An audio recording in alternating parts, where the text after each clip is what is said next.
Morning everybody and welcome to Safari Live. You are on a live safari here in the depths of the Kruger National Park. That's 8 million acres of untrammeled wildlife wilderness. Let me pull my hat over my ear so I don't look quite so ridiculous. My name is Jeandre and it is my great privilege to present to you today from the safari tent. Into which we shall descend very shortly. On the vehicles, we've got Jamie Patterson and Brent Smith. They're driving about the place at the moment. We do have a small technical glitch at the moment, and they will be with you very shortly. Out on foot, exploring and tracking some big animals and possibly some very small ones. Stef and Mvubu, he is being filmed by 6'4" of Bryan and of course running security detail Herbert. And he is from the local area and he is a fantastic tracker. So that's what's happening this morning. And just to keep you informed, we are as live as it looks. In other words, we'd love you to talk to us. Hashtag Safari Live on Twitter. Any questions you have about what you're seeing here, about the Kruger area, about this magnificent country that is South Africa, or about this magnificent continent that is Africa. Many misconceptions about Africa and South Africa, so send through any questions that you have about the continent and what we have. Let's head across to Jamie. She's driving around exploring this wonderful wilderness. Let's go and find out what she's looking for. And a very good morning to all of you and welcome to another sunrise safari where the sun looks unlikely to put in any kind of appearance. My name is Jamie and this morning I have lost my gloves, which is making me exceptionally unhappy because it's freezing cold. Luckily for me, digitary nimbleness is not really a requirement to drive the boat around. And far more important for Jeandre, who is on camera with me this morning, recovering from his grievous foot injury that has kept him out of commission for a little bit while. But you'll be happy to know he is back up and almost not quite running, but at least stumbling and limping a little bit. It's not quite as bad as when he was hopping around. Now this morning, we're going to head out and see two things. We're going to search for two things. We're going to look for that lioness that has been hanging around the drainage line systems around Vuyatela and Djuma Dam. And then we're also going to help the guys out in looking for Tingana, who is the dominant male leopard of this area. There are reports that he moved south towards our Traverse area, so the places that we can drive in Djuma Arathusa and Cheetah Plains in the Sabi Sand. And we're going to see if we can't find him. Is of course the joy of a live safari, is that we can't plan exactly what we're going to see, so everything that I've just said to you may well go straight out of the window, depending upon what is around the next corner. Let us go and investigate and see what we can see. Checking some of his favorite routes. Luckily, they happen to coincide with the areas that denning lioness is thinking about having her cubs, or at least has had her cubs. The reason I just barreled off the side of the road is not because I can't drive, but it is because I thought a set of hyena tracks were in fact leopard tracks. And speaking of the smaller tracks and signs of the area, Stef is out on foot and I think he'd like to say good morning.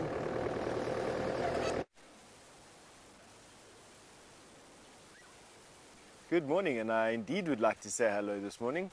For those of you who don't know me, I'm Stef, and on our camera today we've got Bryan hosting the sunrise bushwalk for you all this morning. And talking about tracks and signs, Jamie, we definitely got something that, although we see often the tracks of, quite difficult to actually see the animal at the times that we do safaris. Now what you'd notice is immediately the fact that these are quite elongated toes. There is the presence of a claw there, but the dead giveaway for this track is the fact that the back of the pad, this is the planter's pad, has this extended lobe out the one side. So basically it looks like that. So long elongated toes with claws and a back planter's pad that has this lobe on the one side makes this the track of a white-tailed mongoose.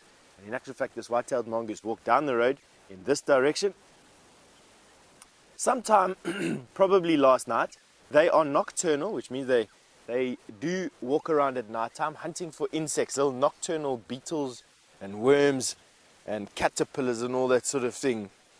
And quite often we see the tracks of these white-tailed mongoose. I'll be honest with you, they are actually quite interesting things to see. It's the largest mongoose species we have here. Probably weighing in at around about 10 pounds, about 5 kilograms. Big, fluffy white tail that tapers down to this point and has this amazing habit of bounding around. It'll jump, walk and jink in these funny ways. So sometimes these tracks can be a bit confusing, especially when these white-tailed mongoose get their energy going up. I tell you. Well, this morning, myself and Bryan have decided that we're going to be working the area on the southern side of the camp, on the southern side of quarantine. We've had quite a lot of luck together walking towards Treehouse Dam. We're going to walk towards Treehouse Dam, and we're actually going to dip into the Mvubu at places. So I'm hoping that as the show progresses, that we are going to be uncovering some of these secret places in the Mvubu and on the banks of the Mvubu. I quite enjoy walking in these places with you in the morning.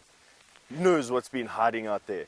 So far, just gotten going, but we've already heard lions calling. I know Brent is hot on the tracks of some lions around Sydney's dam. As for these lions that we heard now, they're calling somewhere around Twin Dams. They're calling somewhere around Chitwa, which lies directly to our south. I don't think they're on our property. It doesn't sound like they're on the concession that we traverse. Oh, let me give you some clarity about concessions and about how we traverse here. So although this land a long time ago was cut up much like the rest of the world into little portions and into farms and into game farms and all that sort of thing that are owned by individuals, collectively what everyone did was drop their boundaries a few years ago. And basically what happened was animals were given free rein, but that doesn't necessarily mean that we have free rein. Unfortunately, we're still bound by what geopolitical boundaries or by political boundaries, and so we can only go into certain areas here, whereas the animals have got free rein over almost 3.5 million hectares. I'd probably say probably close to around 10 million acre.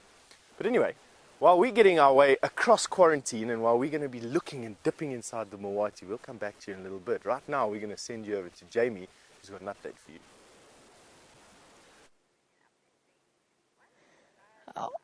While we've been listening with pleasure to the sounds of the leopards and lions moving through during the night, animals like these in Nyala will probably spend their night feeling relatively terrified. It was dark and windy last night, perfect hunting conditions for any predators. And as you can see, our nyala are a little bit camera shy as a result, hiding away after what was probably a very scary evening. And there's a young male at the back. If you look carefully, he's just starting to get his male coloration. Well, you can't really see that, can you? Because he is very much behind the trees and the branches. And the joys of live wildlife filming is that sometimes the subjects don't actually pay much attention to their positioning for the camera. And in that case, I think we're going to try and go backwards a little bit and see if we can't get another view of them. I don't think so, though. This is unfortunately one of the densest parts of this particular block. And speaking of Tingana, he killed an impala about 100 meters away from where those nyala were walking a couple of weeks ago. An incredible sighting that I believe Brent found after hours of tracking and happened to see him catch the impala while he was on foot, which is always an incredible experience. Right. Yes, no, nyala? Sort of, kind of. There's a bit of a gap. And there she is, hidden away at the back. Gives you a nice idea, I suppose, while we look at them through the trees, as to just how well those white lines actually obscure the shape of the nyala, at least to a predator's eyes. Now, she's hiding behind a tree known as a spike thorn, in a spike thorn thicket, which is exactly the sort of area that we think that lioness is hiding her cubs in. And as you can see, this nyala is probably, I would say, maybe 20 meters away, so about 60 feet, and we can barely see her. And that might give you a little bit of an idea as to why we are reluctant when we go walking to go wandering through areas like that, especially on windy days. Luckily for us, I think we might be at the tail end of our cold front. I don't think our nyala are going to make any more of an appearance.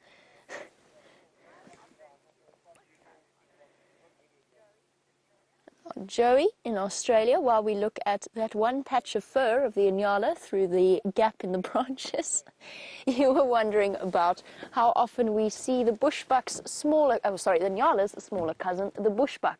We see them every day, actually. Whether or not we get them on camera is a different story. They are quite shy, and most of the ones that we see actually have settled around the camp called the DRC where we live, and sometimes at Inge's house as well. So there's a female with a really nice sort of tennis racket-shaped notch out of her ear that is really terribly sweet. We saw a bushbuck yesterday, actually, in the Mwati drainage line, and we see them every now and again. But again, like the nyala, they like to be hidden away. They just tend to be more solitary than they are. While we continue on to search for more animals, preferably not hiding in a thicket, but that does as well. Let's go over to Jeandre and have a look at the morning from his perspective. A magnificent sunrise, excuse me, is greeting us there in the eastern horizons, actually the northeastern horizon, as we head towards the middle of winter. What a joy to call this my office. We'll just step over here and I'm going to show you a little bit about where we are in the world. Well, more in terms of South Africa. Now, I must warn you, as many of you will know, I am the world's most appalling artist. And this is a vague picture of our country, South Africa. Looks something like that. That's South Africa. Now, we're in the northern parts of South Africa here, in the Kruger National Park. Looks something like that. Here is Cape Town, which many of you will have heard of. Here is Johannesburg, economic hub of the continent. Well, it used to be before Lagos took us over. And there is our capital, Pretoria, lamentable place in the northern parts of what we call Gauteng province. Now, the Kruger National Park here, I think, is very interesting because it doesn't only extend to the country that is South Africa. It extends east into Mozambique and north into Zimbabwe. So the Zimbabwean, we've got this little point here. Let me just do that again. This little point here is called Crook's Corner, and that's at the northwest eastern corner of the Kruger Park. And the line there is the border between Mozambique and Zimbabwe. So this is Mozambique here, and Zimbabwe goes up here. And this whole area is 8 million hectares, at least acres. So that's a massive, massive area. Now, we sit on the western fringes of this little area here in a place called the Sabi Sands. Now, the Sabi Sands is a collection of private game reserves that they're all, as I say, they're privately owned. And they're a collection that has become part of the Greater Kruger National Park over the last 10 years or so. I'll just quickly give you an idea of, so we'll kind of zoom in to where we are there. So that's South Africa. That's where we sit in the map of South Africa. And the Sabi Sands itself, the northern Sabi Sands, is what I'm going to draw you now. The northern Sabi Sands starts over there. It goes down like that, let's say, down like that. And we are on a section here called Djuma. And Djuma is basically this block here that I've drawn. Off to the east of us is Torchwood. And then down near, I've made it too big, but I'm not going to worry too much about that. I'm just going to put an arrow there, and I'll explain what that is now. And this is Biffle's Hook. So this is Djuma, and that's where we are sitting right now. We're sitting right in the middle of Djuma. This is Torchwood. And our other really important part of Traverse is an area here called Arethusa. And that's Arethusa there. Right, and all in all, we traverse roughly, well, this is 1,200 hectares, and this is 600 hectares, And then we've got Cheetah Plains off down to the east here. I need to practice my drawing a bit, which is also 600 hectares. So that's where we sit here, on the western fringes of the Kruger National Park, which is in the northeastern corner of South Africa. Let's head across to Stef and find out what he's discovered on foot.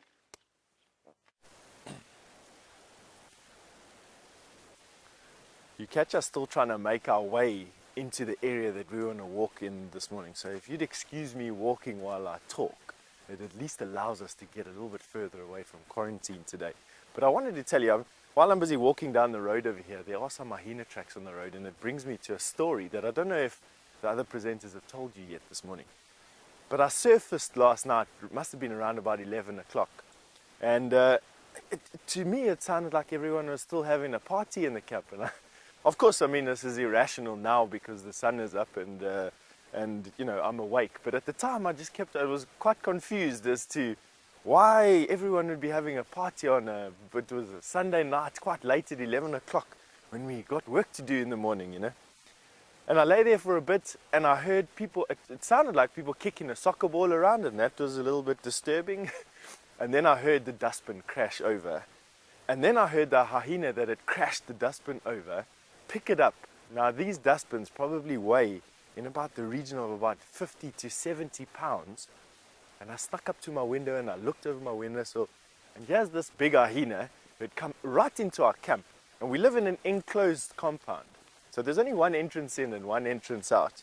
And here this hyena had lifted up this dustbin and was dragging this dustbin through the staff village between its legs, lifting it as high as it can. Like, there was just stuff flying all over the place. Obviously, Amanda had made dinner for us that night, and there was lots of wrappers. You know how things go in a house, in a kitchen, when you're making lots of dinner. Oh, we're about to get ridden over. I'll carry on with my story in 1 second. Let's just say hello here to everybody. Morning. How are you?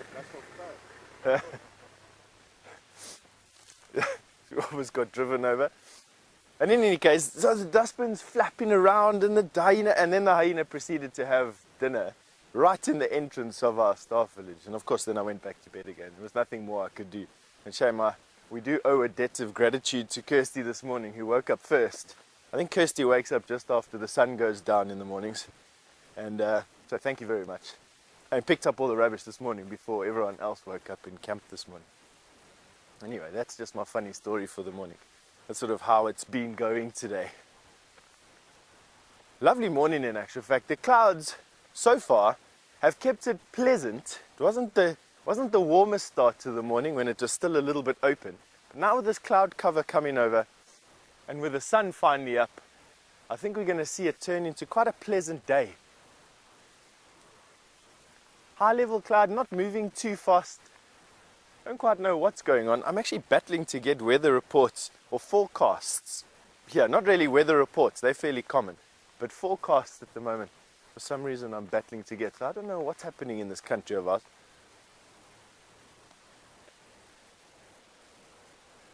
Right, now, while we make our way down the road and try and get into this area we want to work with today, I think we're going to be going through to James, although I'm not quite sure. I'm battling to hear a little bit of static. Oh, Brent, sorry, excuse me. We're going through to Brent. See you in a bit. Welcome to this chilly sunrise safari. My name is Brent Smith. I have Wium on camera with me today, and we are in search of anything today. We've already followed a set of male lion tracks out of our traverse area. Then we followed a set of male leopard tracks out of our traverse area. So we've decided we're going to look for any creature, whether they be big or small. And we're also going to start heading towards the east. We're going to try head down towards Cheetah Plains, see what's happening on those big open areas. It was very quiet yesterday, but it's got to produce at some point. We are the eternal optimists. And it is a chilly morning, as I said, and there's still a bit of this cold front hanging about, but hopefully it's going to blow over before the sunset safari. But the positive thing with this cool, cold weather, the big cats are going to be on the move for longer. Now, if you're wondering about big cats and where we are and what we're doing, we're live and you can ask me or James or Stef or Jamie, and you can do that using hashtag SafariLIVE on Twitter. So please send us in questions. We love hearing from you. Also, let us know where you are in the world. It's so amazing that we're able to share this incredible safari experience with people literally over the whole continent.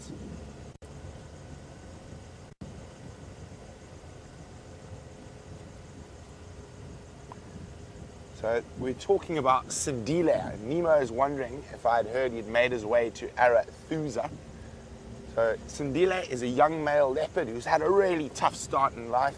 He happened to catch a dog that tested positive for rabies, and he had to go into quarantine for a long time, but he has since been released into the Sabi Sands, and he's been jumping all over the place.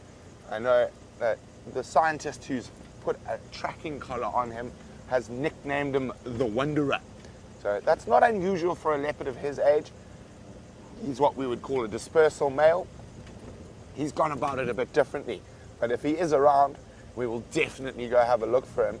But as far as my last information was, he did sneak through Arathusa and went further to the north, and he made a kill right near the northern fence line. And well, hopefully he comes for a visit. It'll be great to catch up with him, and he is a firm favorite of a lot of us out here in the bush. But now, speaking of leopard territories, there's no better way than to actually visualize something like this. Let's go see how James Henry's artistic skills are coming along. Well, I don't know that they're coming on any better than they were, but I've redrawn this about 75 times since you were last with us.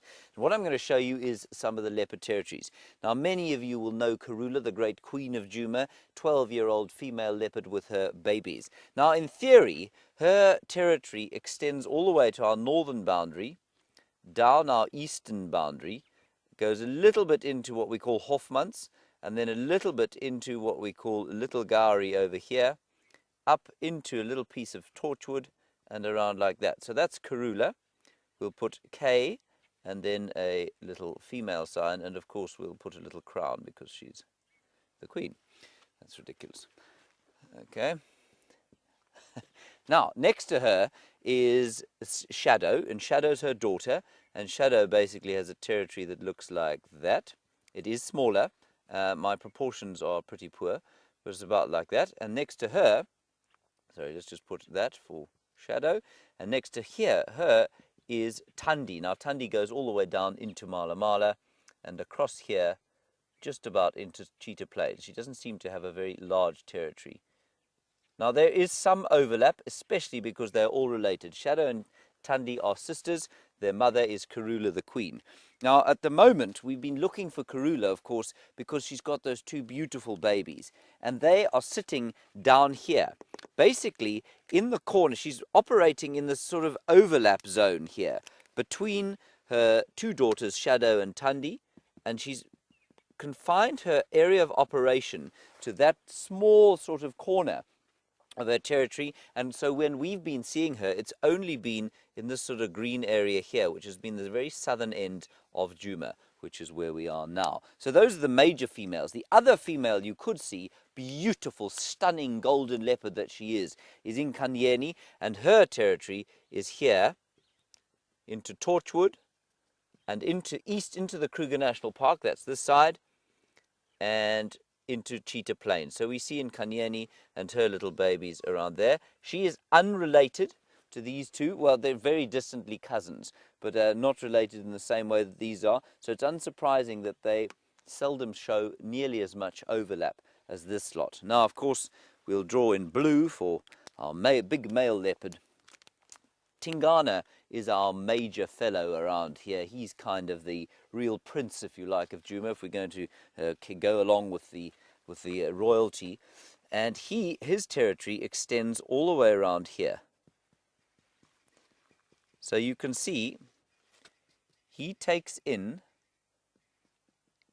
all of the females that we know his territory encompasses. So that's basically how it works. He's got another female in here as well, and that's basically a very basic snapshot of the leopards that we see in this area. Brent has got a long-snouted pachyderm to show you. So we said we're going to look for everything great and small, and we're going to start with the great. Here's a young elephant bull. He's just dug out a tuber, and I can't see what it is. Look how he wraps it into his trunk. He's biting off the outer edges and then just keeping it there. It's amazing how dexterous they are. I'm not sure what species he's dug out there. Could be a tall white squill, which is a plant that has a very large tuber system, but during the winter months you can't see it. It only comes out from the tuber during summer. That's a young bull, probably around 20 years old. And I'm saying that just guessing on his height. It is quite difficult to age elephants once they become adults, but he's not fully grown yet, and there's actually a little gang of them. I saw about 4 or 5 young bulls, and you see, there we go, there's another one through the bush there, and you can see another just to the left. Has he also got a tuber? No. He's eating monkey orange.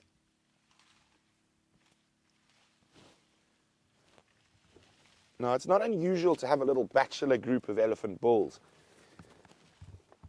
When they get to about this age, they become a little bit problematic for the big females in the breeding herds. They've got lots of hormones pulsing through their veins, and they can get a little bit mischievous, I suppose is the best way. Oh, look at this.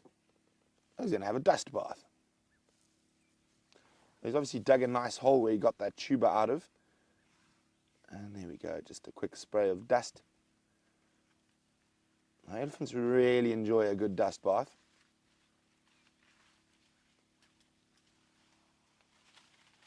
Now, see how he's using his foot to loosen the sand? And then he'll suck up that dust into that long nose of his. We could be digging for another tuber. Yes, look at that, there's got a big one. He can't even fit it in his mouth, greedy guts. No, he's decided that tuber is either not tasty or just too much. Oh no, he's got it again. Oh, he's throwing it. Now, I wonder if, look at this, he's going to break it with his tusk. Isn't this incredible? He's actually impaled it on his tusk. He's broken it in half. There we go. There's a really great example of how an elephant is able to use its tusks for feeding. So he's broken that massive tuber in half to make it into bite-sized morsels. Actually managed to impale it on his tusk there for a second, and of course caused a crack in it. Now that tuber is going to be not only a tasty meal, but it'll have a high water content. Now that tuber was very big, and I'm battling to figure what species that could be from. I'm definitely going to have to do some research. I'm trying to think of what plant species have massive tuber like that. I mean, that must have been as big as a small watermelon and probably weighed a good couple of kilograms.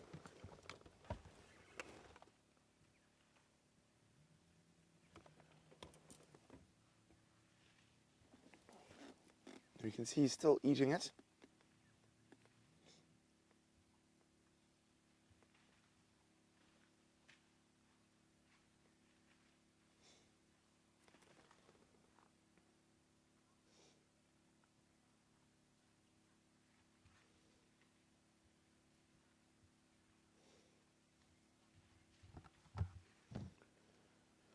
So that big tuber was buried under the ground.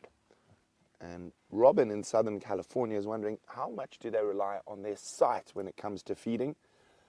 I'd say very little, Robin. Probably 99% reliant on their sense of smell. Now, he would have probably smelt that tuber under the ground, and that would have caused him to kick at the sand, dig at the sand to get that tuber out. So their sight has got very little to do with their feeding as such. And even if you watch them feed on small fruits, they use their their trunk to smell and pick it up. So I think probably almost 100% reliant on their sense of smell when it comes to finding tasty morsels out in the bush.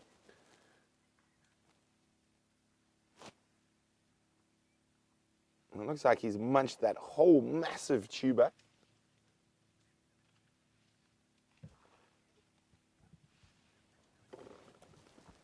Isn't that amazing? And we are seeing an incredible amount of elephants at the moment. We are at our normal dry season, but on top of that, it is a drought year. So the elephants are eating lots of different things we might not normally see them eat. And also, I think we counted 9 different species of plants in about 10 minutes that a young Eddie bull was feeding on a few days ago. Now, of course, they're going to move big distances between food and water at the moment. And they're also heavily reliant on water, and they do need to drink at most, preferably every day, but they can go a couple of days without drinking. Oh, and a raindrop. Very strange for this time of the year. Sorry about that. But Donna's also wondering, do elephants ever lie down? Donna, we see it quite often in young animals. They like to take a snooze. Now, those animals are not so focused on feeding. A big adult elephant bull has to eat around 500 pounds of vegetable matter in a day. So they're constantly moving and feeding. Is he up to something again? Oh, he's got that rest of that tuber. He's still chewing on it. The adult elephants very seldom lie down. It's also very difficult for them to get up. So if they do, they will lean against the termite mound. Look at that. Isn't that incredible?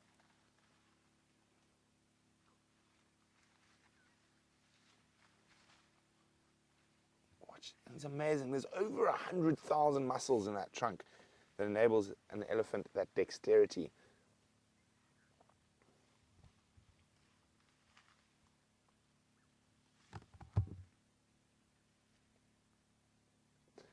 Now, we're going to let this boy finish his breakfast. While we do that, Stef has got something that if you're arachnophobic, you better be careful of.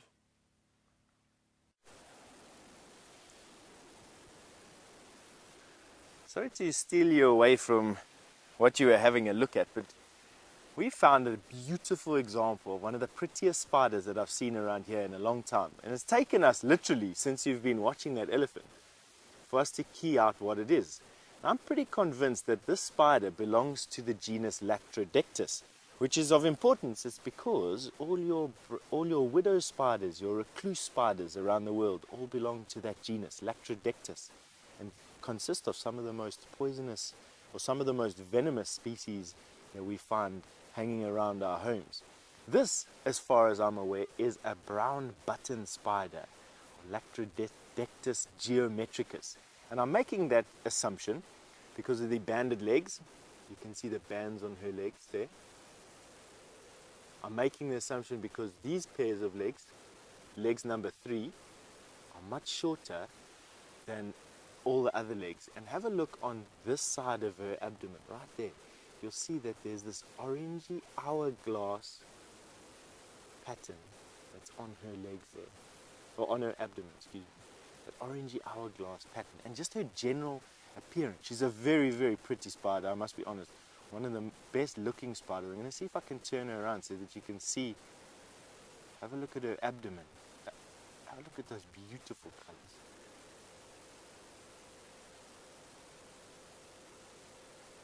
She's pretty, eh? So to turn her around again, let me show you what she looks like. That hourglass on her ventral side. It's like orange hourglass there. Her banded legs. So I think this is one of the brown button spiders. She has caught herself an ant. Now what's quite interesting is she's obviously hunting these grass stalks. So she's waiting on the grass stalk for an ant to come up the grass stalk and collect a piece of grain or a piece of seed. And let it go there because to try and keep my hands from shaking is an effort beyond me at the moment. And she's obviously built her web in this grass inflorescence. And as this ant has walked up the grass stem to come and collect a seed, she's now caught it. Now, apparently, if it is a brown button spider, on one of her legs, leg number 4, which is this one here, she'd have a comb. I can't see one. But definitely that hourglass, that's where she gets her species name, Geometricus. And then she's got this very Lactrodectus look. She's got a very button spidery look. Now, we don't want to get bitten by these spiders. Black button spiders, which are one of the 5 or 4 most poisonous or venomous insects that we find in South Africa, it belongs to this family, and one of the most painful bites on earth. But their venom, it actually affects our lymphatic system. Their bite causes intense pain in your nodes where you have lymph nodes. Definitely don't want to get bitten by this one. But I'm glad we got to share with you. Absolutely glad we got to share with you. And we're going to carry on walking. And Jamie has an update for you. It is drizzling and chilly, and I couldn't care less because I'm so excited to reveal this surprise to you. I said that our drives never go the way that we expect them to, and as I was on my way to look for this denning lioness, I noticed lots of spotted hyena tracks on Mvubu Road. Instinct told me that perhaps it was just time to check the Mvubu Road den. And there we have a spotted hyena, believe it or not, or at least we have the ridge of the neck of a spotted hyena hiding up in one of the entrance holes.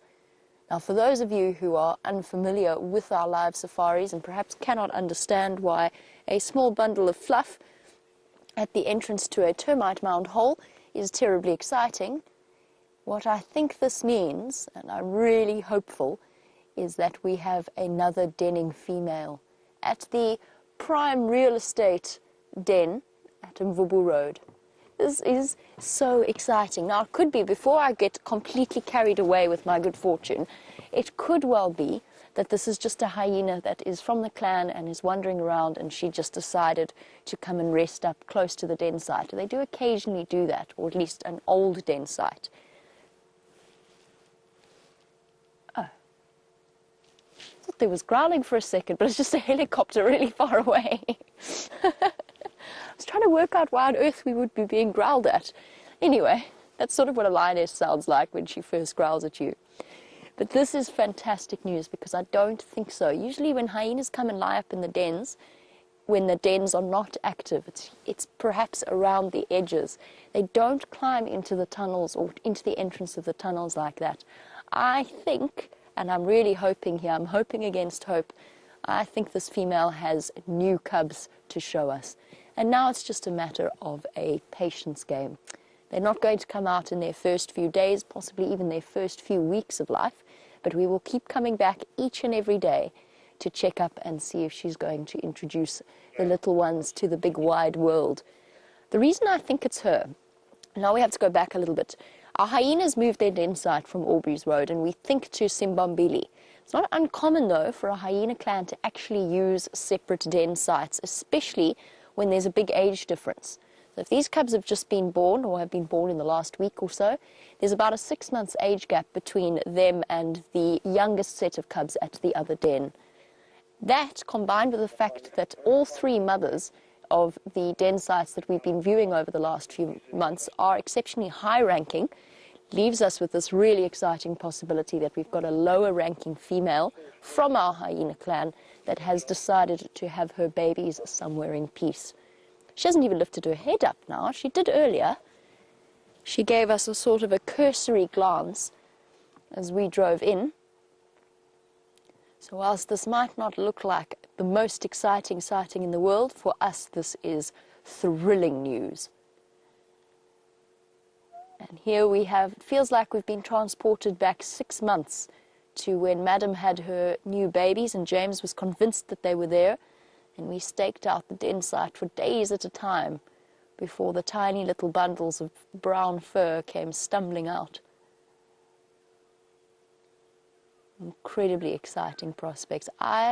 It could well be that this hyena's sheltering from the rain, which has thankfully abated because we don't have any rain covers. I'm not sure. My hope against hope and my determination not to believe that all of our hyenas had deserted us to move outside of our traverse area appears to have paid off, at least for now. She might even be suckling cubs as we speak. Oh, there we go. Hello. Ah, it is the scar-backed female. Is it? For those of you who have access to screenshots, if you could let me know which hyena you think that this is. I've seen her before with the tatty ears.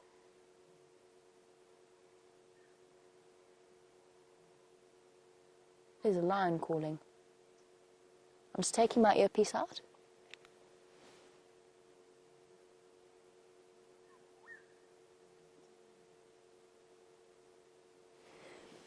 Oh, excuse me, sorry, that took me by surprise. Thank you, Jeandre.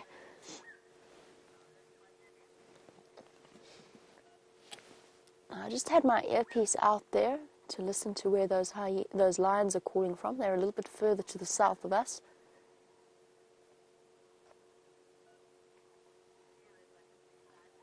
This is so incredibly exciting.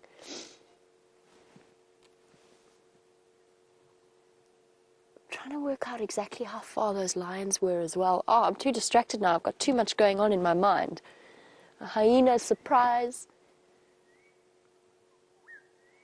She's a very tattered and very definitely this is a lower ranking hyena.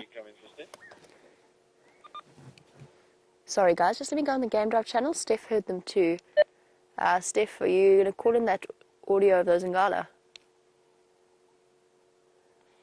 Yeah, it's affirmative. It sounds like they're on Gary Main, probably east of the junction with Shibam Road, somewhere around that quarry, but they do sound like they're moving north.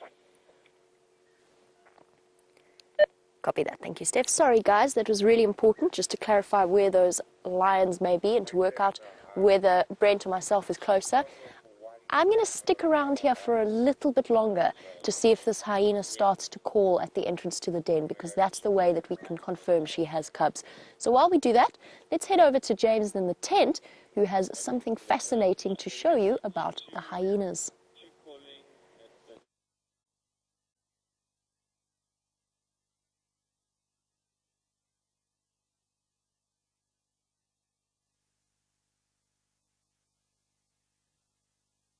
There we go. I think it's back. Is it back? Yes, it's back. Wonderful. Sorry about that.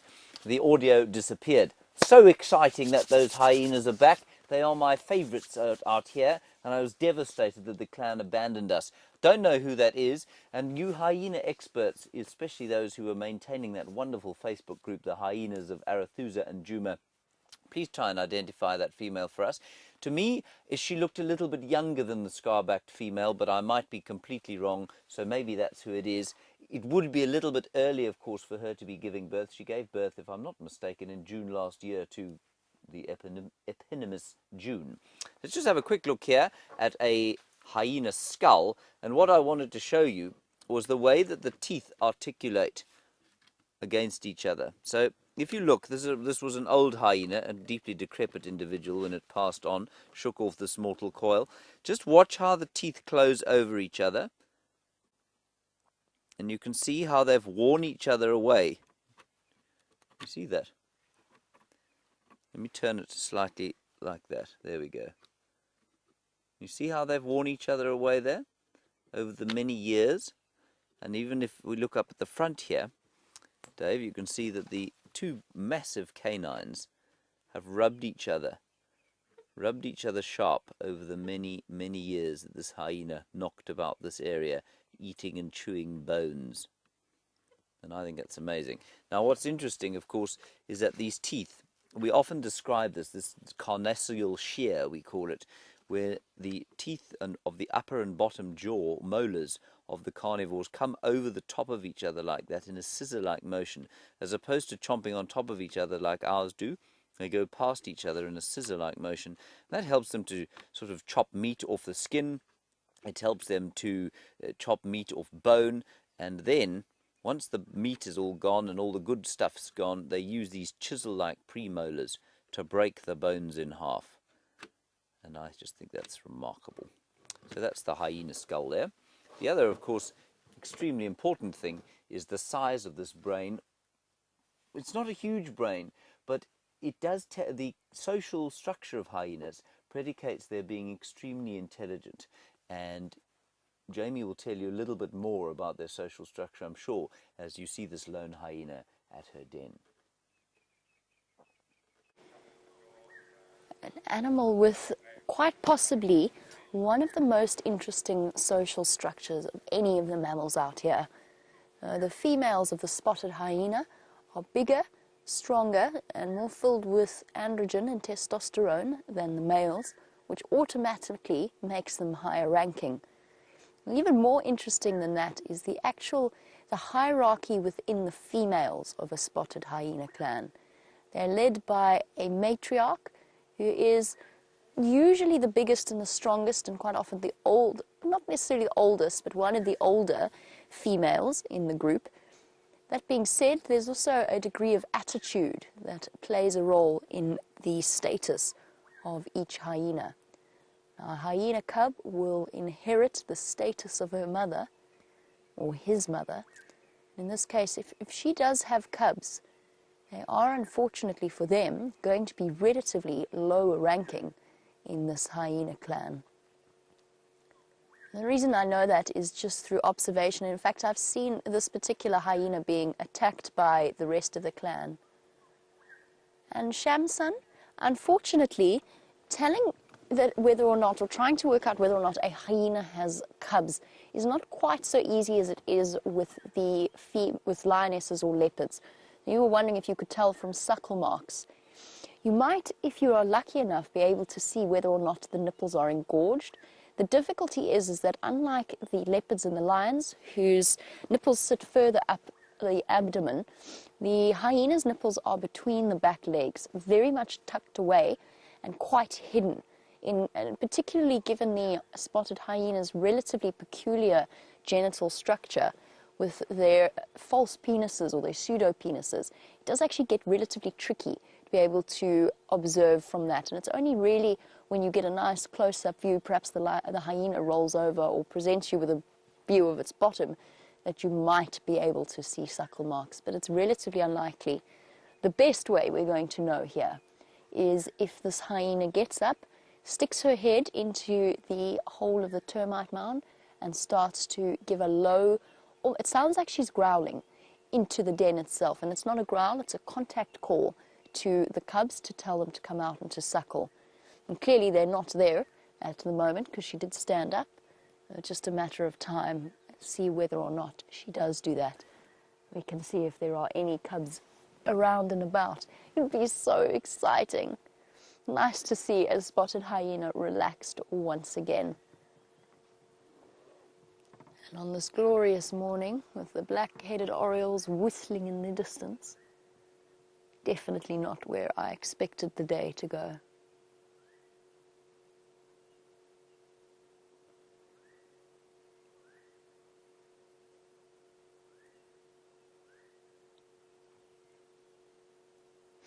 And doesn't that hyena look phenomenally peaceful?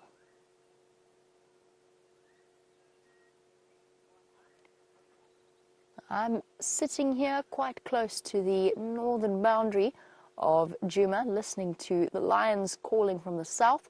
Let's find out if Stef's been listening to their roars as well.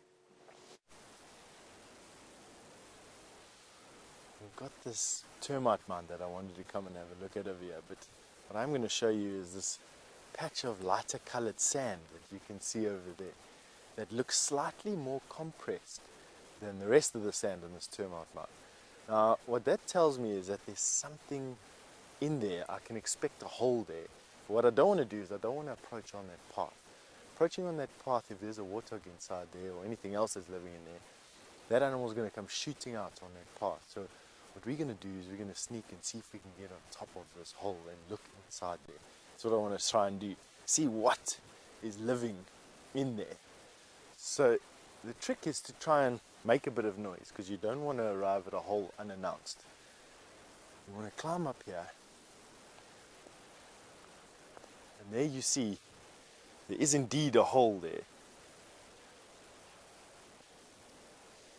Now, as to what it is, and believe me, I approach these things with much caution, because I've had warthogs shoot out of these holes before, and it is terrifying.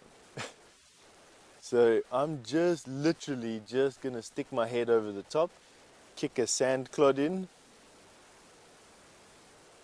and make sure that if needs be, I can get a hasty retreat out of there.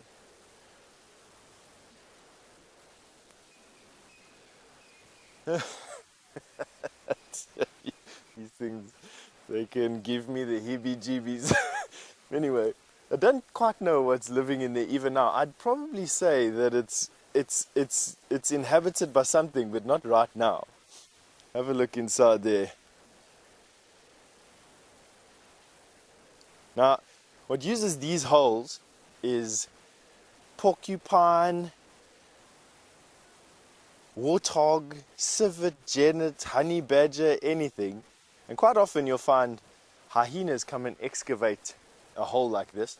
That hyena den that you're having a look at with Jamie is a prime example of one of these types of termitarium with a hole in it that has been excavated to their standards. And while this one is unoccupied, the one that Jamie has got is definitely a bit more occupied. We're going to carry on walking. You're going to go back to Jamie, enjoy those hyenas. Our hyena just got up looking particularly unsettled, and I've just seen the reason why. So whilst she's relatively protected by the termite mound, or at least her cubs would be, she cannot fit into the holes themselves and therefore cannot take refuge there.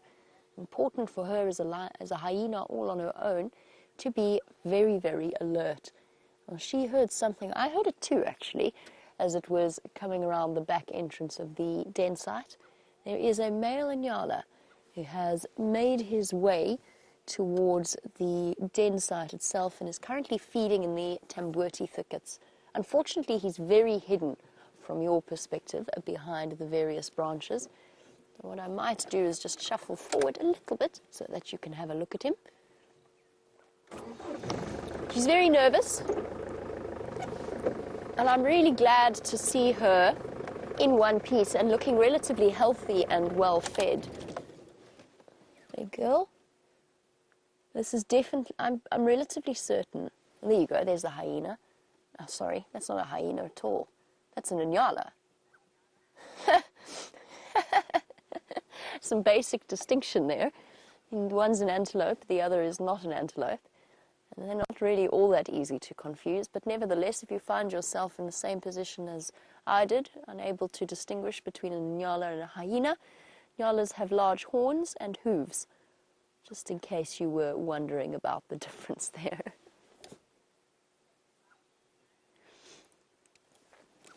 Well, guys, it comes time for us to end our somewhat foreshortened sunrise safari. We do thank you for bearing with us. As you know, we are frantically rehearsing for all the exciting things to come in the future. So thank you to Jeandre for all of his camera work, and thank you to all of you for joining us. I'm going to send you back across to James for the last few moments of our sunrise safari. Cheers for now. You're going to be subjected again to my superb art skills, everybody. I have pre-planned the drawing, as you can see here, the incredible drawing of the Northern Sabi Sant Game Reserve, and I'm just going to give you an idea of where all the hyena dens have been, because we've had such fun with them over the last little while. Jamie is sitting basically over here.